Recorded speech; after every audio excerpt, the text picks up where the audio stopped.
नमस्कार दोस्तों।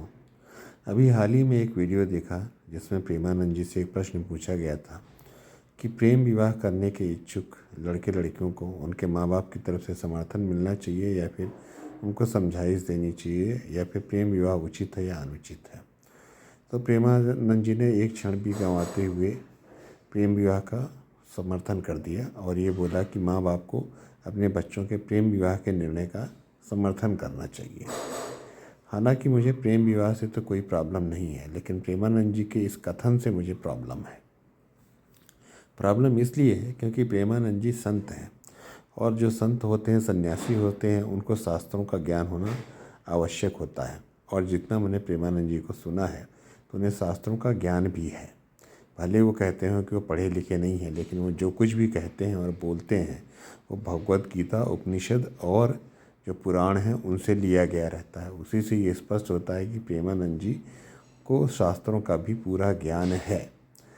प्रेमानंद जी आज के समय में एक बहुत ही महान संत के रूप में स्थापित हुए हैं, लेकिन प्रेमानंद जी का ये कथन कि अगर बच्चे लव मैरिज करना चाहते हैं तो माँ बाप को उनका सपोर्ट करना चाहिए, ये शास्त्रों के विपरीत है। और प्रेमानंद जी ने से ये बात सिर्फ इसलिए कही है क्योंकि वे ज़माने की हवा के साथ बात करना चाहते हैं और इसलिए मेरा प्रेमानंद जी से इस मुद्दे को लेकर विरोध है। मैं आपको कुछ उदाहरण से स्पष्ट कर देना चाहता हूँ कि प्रेम विवाह शास्त्रों के अनुसार से कैसे गलत है।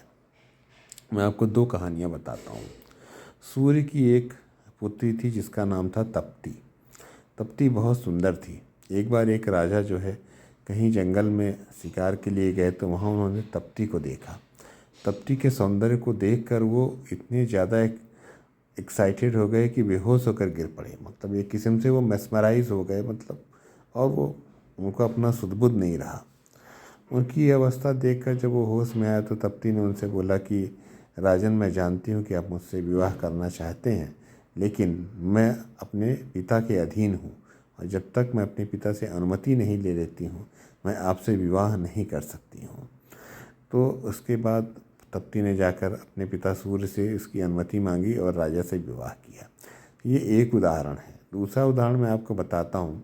पुराणों की कहानी के अनुसार जो आज का जो अरब सागर है, उस समय जिस समय की कहानी बताई गई है उस जगह पर कोई ऐसी घटना हुई थी जिसमें एक काफ़ी ज़्यादा आग लग गई थी और उस आग को बुझाने के लिए किसी नदी को वहाँ पे जाकर गिरना आवश्यक था।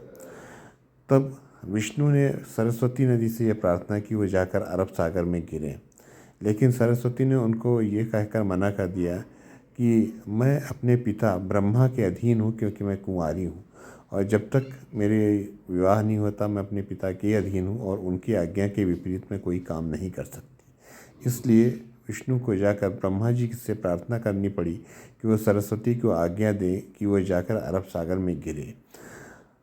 तब ब्रह्मा ने अपनी पुत्री सरस्वती को बोला कि वो देवताओं की रक्षा के लिए और पृथ्वी की रक्षा के लिए वो जाकर अरब सागर में गिरें, जिससे वहाँ पे लगी हुई आग शांत हो जाए। उसके बाद सरस्वती जो है वो जाकर अरब सागर में गिरती हैं। हालांकि आप जैसा भी इनको मान लें कि ये मिथक हैं, जो भी हैं, लेकिन ये कहानियाँ ये रिप्रेजेंट करती हैं कि जो हमारे शास्त्र हैं उनमें ये स्पष्ट लिखा हुआ है कि जो स्त्री है जब तक उसका विवाह नहीं हो जाता है तब तक वो अपने पिता की आज्ञा उसको माननी चाहिए। और अगर कहीं भी विवाह वो करना भी चाहती है, भले ही माता पिता उसकी अनुमति दे दें, लेकिन वो जब तक माता पिता की अनुमति नहीं होती है तब तक वो विवाह नहीं कर सकती। ऐसा शास्त्रों का कहना है। बाकी करने वाले तो कुछ भी कर लेते थे, पहले भी करते थे, उस समय भी और आज भी करते हैं।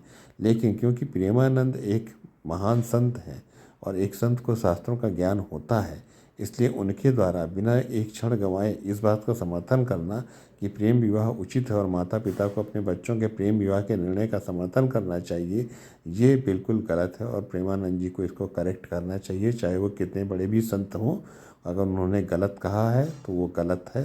बस।